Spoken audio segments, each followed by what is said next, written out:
두뇌학자 홍양표 박사의 인간 수업. 한국 미드웨스트 대학교 두뇌상담학과 주임 교수 홍양표 박사님 자리해 주셨습니다. 박사님 안녕하세요. 반갑습니다. 안녕하세요. 반갑습니다. 할렐루야. 반갑습니다. 네.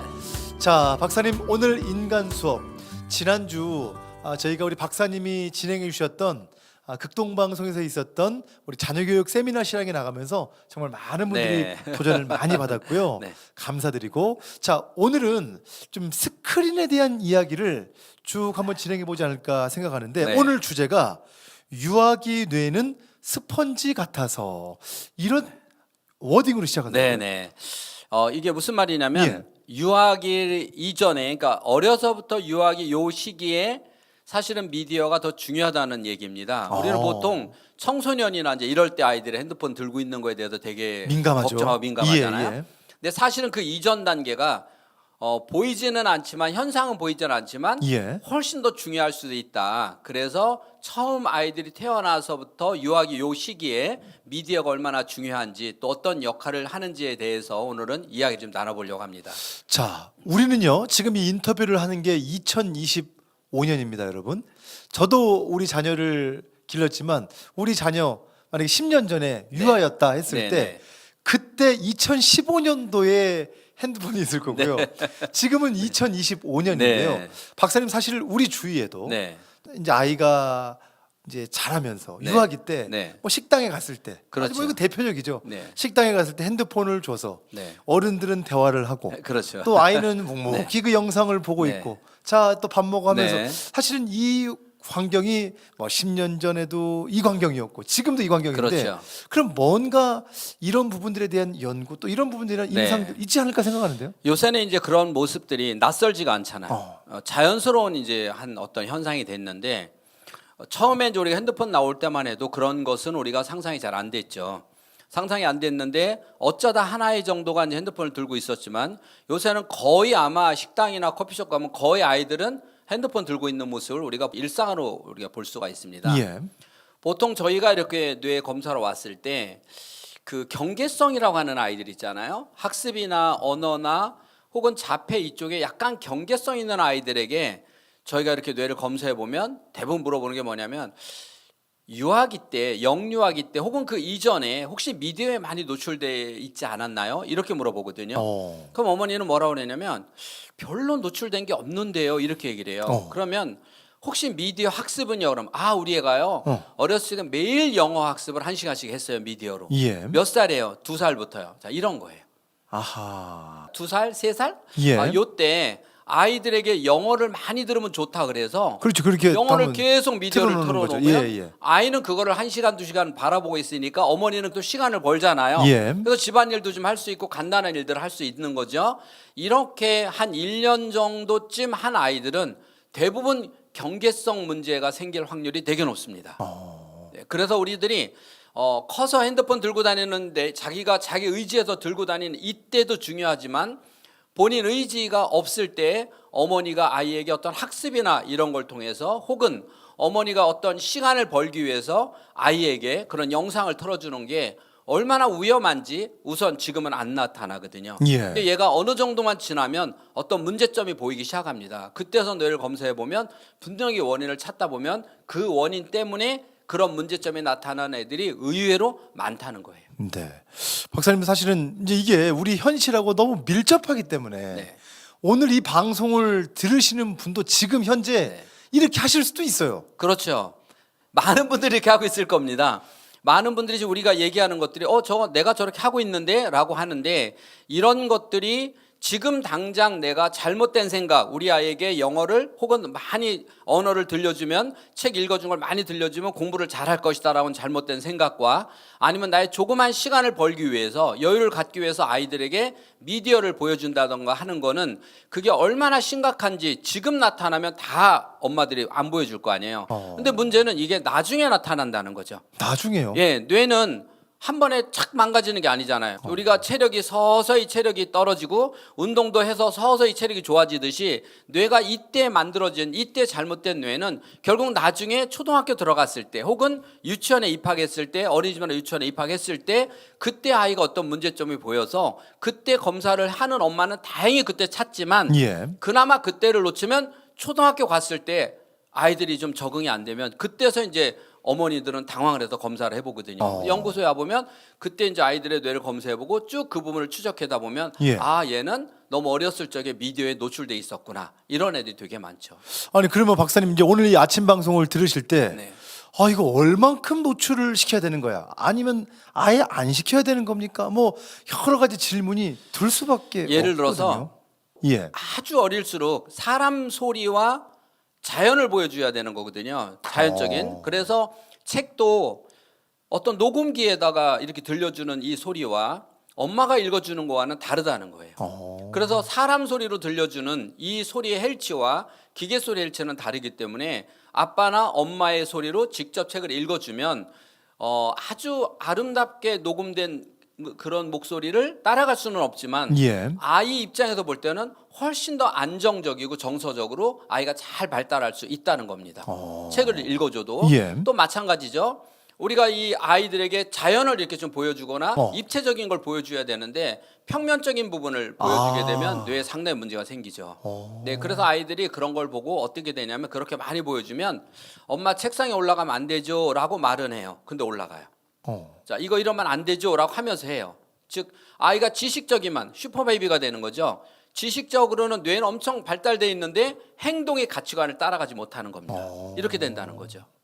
자, 오늘 극동방송 좋은 아침입니다. 인간 수업 시간에 우리 여러분과 함께 특별히 우리 유아기 뇌는 스펀지 같다. 이 미디어에 노출되는 게 너무나 사실은 중요한데 좀 간과되고 있다. 네. 박사님 그러면요. 네. 어떻게 잘해야 되는 거예요, 그러면? 사실은 우리가 미디어 이런 부분들은 첫째는 어렸을 적에는 엄마가 몰라서 그래요. 이제 이게 얼마나 위험한지를 몰라서 그러는 거고 조금 더 크고 나면은 아이하고 싸우다가 지쳐서 이제는 그만두는 경우가 되게 많거든요. 예를 들어서 핸드폰 손에 쥐고 있을 때 그만해라 그만해 계속 하는데 어느 날 보니까 내 손에도 쥐고 있거든요. 예. 자, 이런 부분들 왜 엄마는 매일 하면서 나는 못하게 해? 라고 하는 거와 그렇게 아이에게 핸드폰을 말리는데 안 되더라는 거예요. 왜? 모든 아이들이 핸드폰을 쥐고 있는 게 일상이다 보니까 하다 안 되니까 이제 아예 그만두는 경향이 나와요. 그래서 유아들에게 어머님들이 알아야 되는 거는 미디어는 가까이에서 득이 될 게 하나도 없다는 거예요. 이제 어머니는 이제 왜 하느냐? 학습으로 얻는 것보다 잃는 게 10배는 더 100배는 크다고 생각을 하셔야 돼요. 그거를 알아야 된다 일단. 그렇죠. 첫째는 어머니가 알아서 철저하게 차단을 시켜야 된다는 거예요. 또 하나는 아이들이 여기 있어요. 근데 어릴 때부터 아이들 옆에 놔두고 TV를 틀었다. 그럼 계속 기계 소리를 듣잖아요. 그러면 기계 소리가 정리가 되는 아이들은 사람 소리를 싫어합니다. 우리 뇌는 어떤 소리가 먼저 정착을 하느냐, 즉 모국어가 먼저 자리를 잡느냐 이런 것처럼 기계 소리가 먼저 자리를 잡느냐, 그럼 이 아이는 문제가 되는 뭐냐면 기계 소리를 행복해합니다. 그래서 이어폰 들으면 정말 행복해하는데 사람 소리 들으면 짜증을 내죠. 근데 사람 소리를 잘 들은 아이들은 기계 소리를 오래 들으면 머리가 아파요. 자, 그럼 우리 아이는 어느 쪽이냐는 거예요. 그래서 아이들이 허구한 날 이어폰 끼고 있는 거죠. 근데 이어폰 빼면 머리 아프고 이어폰 끼면 그래서 엄마가 무슨 말하면 짜증나고 머리 아프고 근데 기계 소리 들으면 행복하고. 자, 어떤 것을 먼저 넣어주냐? 사람이잖아요. 우리 어쨌든 우리는 사람이잖아요. 사람하고 소통하고 자라가야 될 사람이니까 사람 소리를 먼저 저장을 시켜야 될 거 아니에요. 그러면은 집에서 충분히 엄마와 아빠고 아이와 함께 이야기, 즉 사람이 나누는 이야기 소리가 저장이 돼야 되는데 부부가 대화가 없이 기계 소리를 들린다든지 이렇게 TV를 틀어놓게 되면은 이 아이는 기계 소리가 먼저 저장이 되게 되면 예. 사람 소리를 거부한다는 거죠. 우리 부모님들 입장에서는 2살, 3살, 특별히 뭐 말도 잘 못하는 네. 아이가 있으면 네. 전혀 내가 뭐 TV 정도 틀어놓은 게 이 정도가 무슨 영향이 되겠어라고 그렇죠. 생각을 할 네. 수가 있을 것 같은데. 예를 들어서 임신도 초기하고 말기하고는 초기가 더 위험하잖아요. 훨씬 위험하지. 이때는 감기약도 잘못 먹으면 안 되잖아요. 예. 그렇게 아이가 태어나서도 초기가 제일 중요하거든요. 요 시기가 뇌가 황성하게 발달되는 시기. 우리 제목도 그렇잖아요. 역시 유아에는 스펀지 스펀지 같은데 같다. 스며드는 스펀지 같은 이 시기에 얼마나 많은 부분이 스며들겠어요. 그렇죠. 이럴 때 우리는 스며드니까 현상으로는 안 보이지만 그게 나중에 정말 많은 사람들이 후회를 하더라는 거죠. 첫째는 부모가 알아야 됩니다.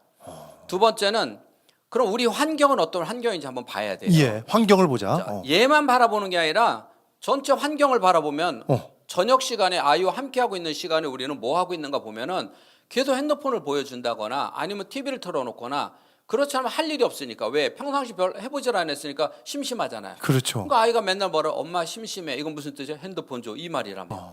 심심하다고 졸른다는 거죠. 그러니까 심심하지 않을 수 있는 무엇인가를 계획하고 하지 않으면 결코 이길 수가 없어요.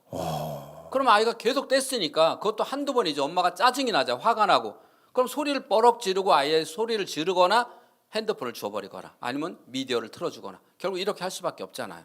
그래서 우리 집 환경이 어떤가 봐서 대대적으로 환경을 바꾸지 않으면 안 되거든요. 그래서 우리가 가정교육이라는 거잖아요. 가정교육이 그렇죠. 뭡니까? 환경이잖아요. 환경이 얼마나 중요한지 몰라요. 그런데 우리는 그 환경에 젖어서 살았기 때문에 우리 환경이 뭐가 어때서 자, 이렇게 되는 거예요. 우리가 남의 집 가보면 금방 문제점을 찾는데 우리 집은 문제점을 못 찾잖아요. 그렇죠. 그래서 제3자 입장에서 냉정하게 한번 우리 집 환경을 뒤돌아보면 된다. 이게 가장 좋은 비법입니다. 아니 저는 박사님 또 환경 말씀하시니까 지금 우리가 뭐 유아들의 뇌는 스펀지 같다 해서 유아만 자꾸 생각하는데 아니 뭐 사랑하는 자녀들이 이제 성인 되고 뭐 중고등학교 네. 됐다 사실은 그 환경이 똑같은 얘기거든요. 그렇죠. 우리가 어느 날부터 이제 이렇게 생겼어요. 저 어릴 때는 저희 집 환경은 아버지를 중심으로 둘러앉는 환경이었었어요.